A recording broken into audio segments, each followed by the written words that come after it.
Okay, we're here this morning with Carol Hollowell, who is the director of SwitchPoint. Carol, can you tell us what SwitchPoint is and who would need your services here in this community? Yeah, sure. Good morning, Mike. So SwitchPoint is a unique model that's helping people in poverty and in homelessness. And what SwitchPoint has is several different business lines, if you will. So we have a shelter, and right now we are at max capacity, and we have 84 individuals staying here. And then we have a food pantry that serves about 2,000 families a month. And then in our downstairs area, we have our community resource center, and that comprises of about 17 agencies that come in every single week and teach classes. Our classes are there to support and create independence and self-reliance with our individuals. All of the classes in our community resource center, including our computer lab, are open to the public, and they're all free. Well, to utilize any of the services, they start with an intake. And so our intake is basically a scoring system that's used nationwide. And it's called a vulnerability index scoring. And it asks a series of questions that we ask that client. And we kind of get a list of maybe obstacles and barriers that these clients are facing. And it might not just be they came in for food. By the time we're done with that questionnaire, we might find out that they have a mental health issue, that they've got a substance abuse issue. And we can then encourage them to, hey, we have AA 7 days a week. We actually have mental health here every Thursday. Come on in and we'll do a free evaluation, and maybe you need back on some meds that you haven't been able to afford, and we can help you with that. So that intake process is crucial for every one of our clients, whether they need the shower or whether they need laundry or whether they need the pantry, because we want to look at it holistically and find out, is there anything else that they're not thinking of or that maybe they're too afraid to ask for. So once they've done that intake process, then we assign them a case manager if they're going to be an ongoing client. If they're just a drop-in client and they just want to do laundry, then we show them how to use our laundry facilities, which are brand new and nice. And then with our food pantry, once they've done the pantry intake, it's very interesting to find out what are the other barriers that have kept them in poverty so that they need the food pantry. It's supposed to be an emergency food pantry, and food pantries were not set up originally to serve people year after year after year, month after month. It's to fill in while they're getting back on their feet. And so it's gotten away from the original intent, and we're here to say, how do we help that family get out of poverty? Good. Correct. That's one of the unique things about SwitchPoint, is that most shelters are a hot and a cot, is what our industry calls it, where they would provide the bed and then the meal, the breakfast or the dinner, but then during the day everyone is kicked out and they got to start over again, and they might not get a bed the next day. Yeah. But what we do is when we do the intake and we start finding out what those obstacles are, we try and start knocking them off as quickly as we can, which then lends to being able to house them. Housing first is our priority, because if we can get these individuals and families housed, then they can become secure in their other things. Like a job, it's really hard to have and keep a job if you are constantly fighting for sleep. And that's what we really noticed is we have a lot. I would say about 40% of our clientele right now have night jobs, because that's what's available. And so they get home at 6 in the morning and they need to sleep all day. And the shelter before us would then kick them out at 7, and then you're trying to sleep in a park, which then you get in trouble with the law. Or you just don't get enough sleep and then you quit your job. And we're trying to say, we understand that's your job opening. Sleep all day and then go back to work again. And so we're trying to be as flexible as we can with those scenarios. That's great. So are there age limits for people and family size limits for coming to the shelter? Our largest family we have was 11, and it was really tough. And we tried to get them out as quickly as possible, because one room to hold 11 people is crazy. But as far as we've had newborns, 2 days old. We've had, our oldest was 92, which is heartbreaking. But we just don't take children under the age of 18 unsupervised by their parent. What do you attribute, like if you were to talk to a middle school student and you were to say one thing in order not to be homeless, what would it be? Get educated. Get educated? If you don't have an education or you quit school early, you're most likely to become homeless or in poverty. Yeah. And they turn to drugs you know, for survival. Just the education piece of it. Everyone that we have that actually has an education is usually very temporary. I lost my job or our house burned down, but we can get them rehoused and reemployed very quickly. Those that never finished high school are very, very difficult to get rehoused because they can only get a $7 an hour job. You know, they don't have a lot of skills or education. Okay, we're here with Mike Carr at the district office to talk about what he does. He's in charge of support services. Can you tell us a little bit about your job and what do you do? So my title is coordinator for support services for at-risk families and also what's called homeless liaison. So I work with parents with their basic needs. So could be housing, could be food, clothing for students, school supplies, hygiene things, coats. We offer lots of different things here at the district, but I also am kind of the in-between the family and the agencies out in the community. So there's lots of programs within the community that can help families. How many students do you think you work with on a daily basis or a monthly basis? How many students need your support and your help? Well, that's a good question. Like I say, I work with the parents, so I'm in any given day, I'm probably working with 20 different families, and if each one of them had, 4 or 5 kids, there's over 100 kids that we're helping. So 20 different families, could be 100 different kids. Is that the same 100 kids day in or day out? No, or it is would be that different ones even. every day? Yeah. So we have in our district right now, we have just under 30,000 students, and about 3% of them are homeless, which is around 800 students. And that is probably not even all of them.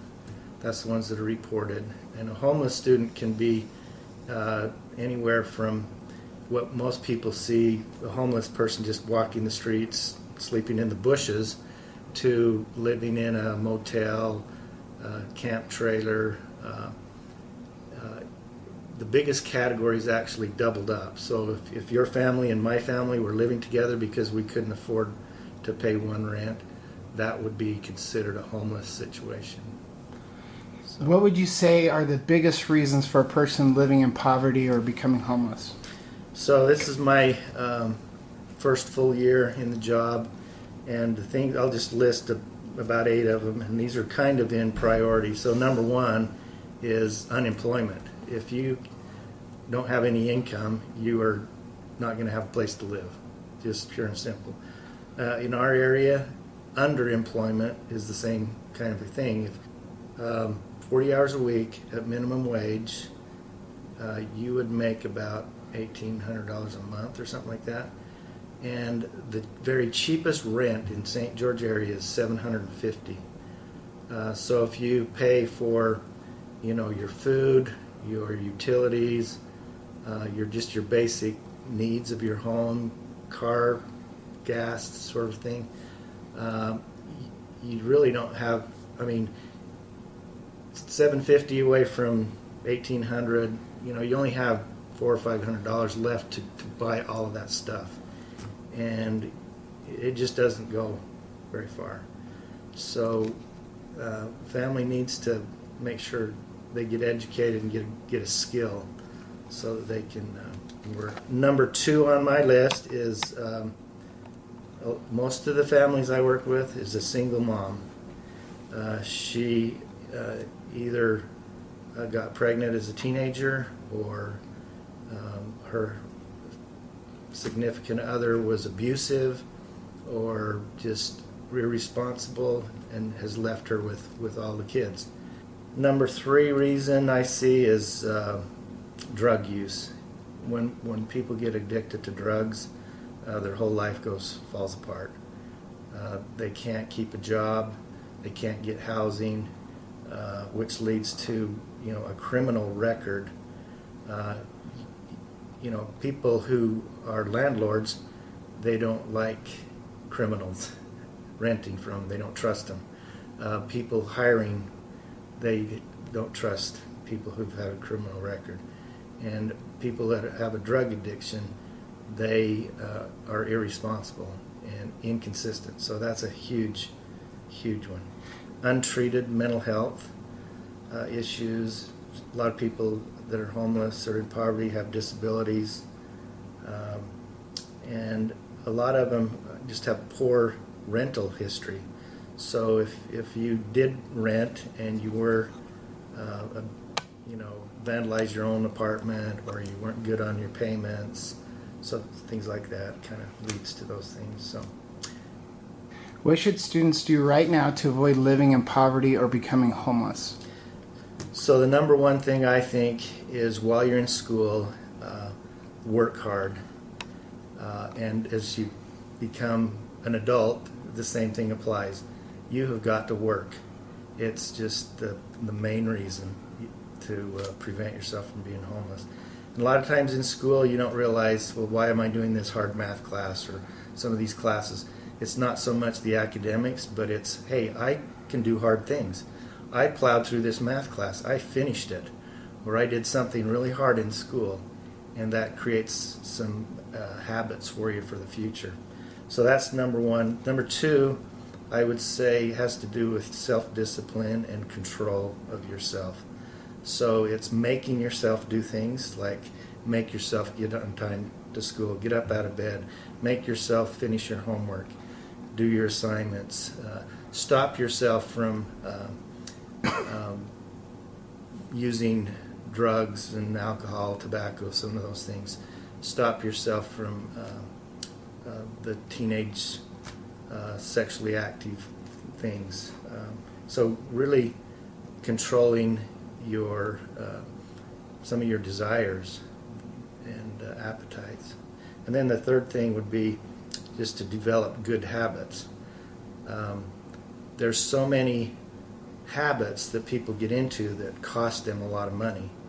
For example, if you even have a drink of pop every day, $1 pop, maybe it's just one a day, there's $30 a month. If you have some cigarettes, that adds up. A couple of beers a week, or it all adds up. If you eat out all the time, that adds up. So if you had all these different bad habits, that basically costs you a rental payment a month. So if you have good habits, that saves you that money, and you can prevent your poverty and homelessness. So those are three things that I think are really important. So just stay in school. The thing about school is it does prepare you for life, not just the academics.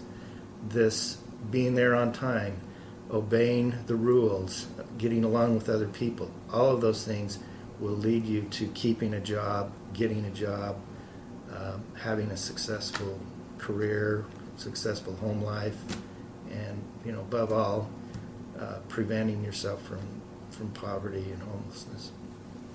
All right, thank you very much. All right. I really appreciate that.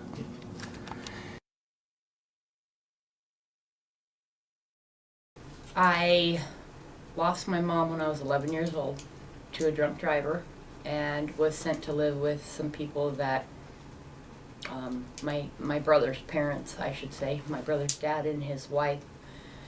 And I don't know, I went to military school. Both my parents were alcoholics, so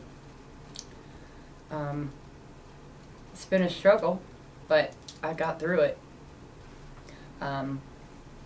I lost my daughter in 2004. I delivered her at 8 months stillborn. And from there, kind of went downhill for a little bit, and then got my stuff together and raising my two boys and my daughter-in-law.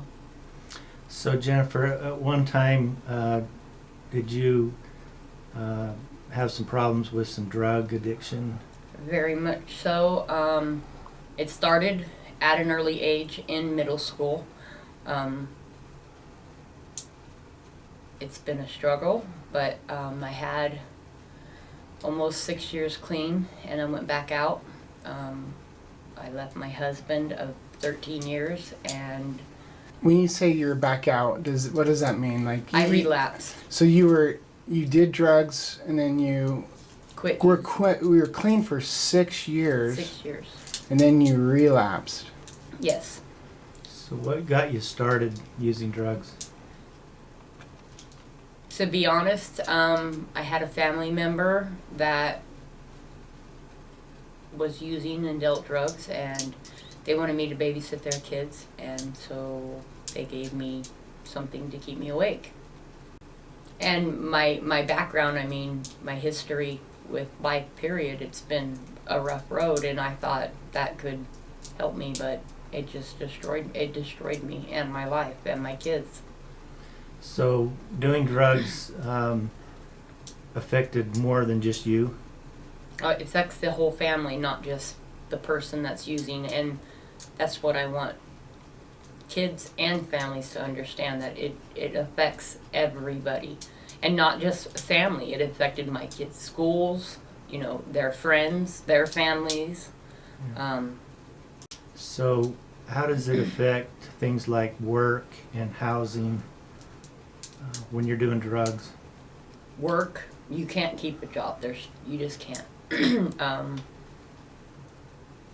There's times where you don't want to get out of bed, or there's times where you're so up and you can't focus on one thing. School, you can't keep up with school, you can't keep up with work, you can't. Housing, people don't want to rent to people that use. Or, I mean, I have a difficult time now, even though I'm clean, getting a job, keeping housing, because they look at my history, my background. If you know, when you're on drugs, or you hang out with the people that do use drugs, it makes it look bad, and then jail, you get arrested. You know, even if you're not using and you're with a friend that is, and they get pulled over or their house gets busted, you go to jail too. Jail, that affects, you know, people that you go to rent from. They do a background check on you and you have drugs, they're not going to want to rent to you because you have a history, even though I'm clean. Yeah. And people don't trust that, you know, I'm clean. They got to see it. So it's difficult. It affects everything, not just you.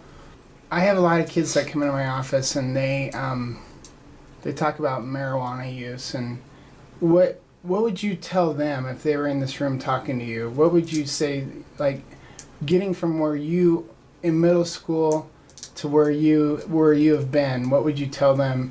It's a gateway. Anything is a gateway. Alcohol is a gateway. Smoking cigarettes is a gateway. Just because, you know, people want to say that pot's good for you or legalize it. Alcohol, pot, meth, in all of it. Smoking cigarettes is all a gateway. Just because you want to try one, you're going to eventually try another. It still affects your being. It still affects your job, your life. It's a gateway. It's an opening to other drugs, to other bad things in your life. What would you tell a kid if he said, that wouldn't happen to me? Like, you're a rarity. Look at me. I said it wouldn't happen to me. I smoked cigarettes. I started smoking when I was 12. That was my gateway. Thought, oh, I could smoke cigarettes, and then someone told me to try this. Oh, it's not going to hurt me. Cigarettes won't hurt me. Tell you what, so many people have died in cancer in my family. It's going to happen. It's a gateway. I told my kids that too. Thank you. Jennifer, have you ever been homeless? Yes. Actually, recently, 6 months ago, me and my 3 kids, my daughter-in-law, my 2 sons, and my 3 dogs were homeless for a year. And not because I was using drugs, not because of any of that. It was because I chose to use drugs, get clean, and then just because I got clean, my life still was on a downhill slope because of the start of using drugs. But again, the drugs and my background still showed that people don't want to rent to me because of my credit. My credit went to crap. And my drug use, they look at that and they're like, we don't want to rent to somebody that has had a history of problems, because how do we know when they move in? Are we going to have more history? Is she going to go back out? So, yeah, I've been homeless for a year. As a matter of fact, we just got an eviction notice this last weekend. Not because I was doing bad, but because the person that we were renting from sold the house. I have some neighbors that live next door to me, 18-year-olds, freshly 18-year-olds, and they had a party the other night. And they were smoking weed and they were drinking at 18 years old, and that affected my landlord's decision on selling the house. Not because we were doing anything wrong, but because my neighbors were throwing a party. So, again, alcohol and marijuana affected my life indirectly. Yeah. So when we were homeless, we were living in motels. Sometimes we didn't have money for a motel. We had to ask friends if my kids can stay the night at their house. I would sleep in my car if I had to. Having my dogs are important to me. Knowing where they're gonna go at nighttime, if we couldn't afford.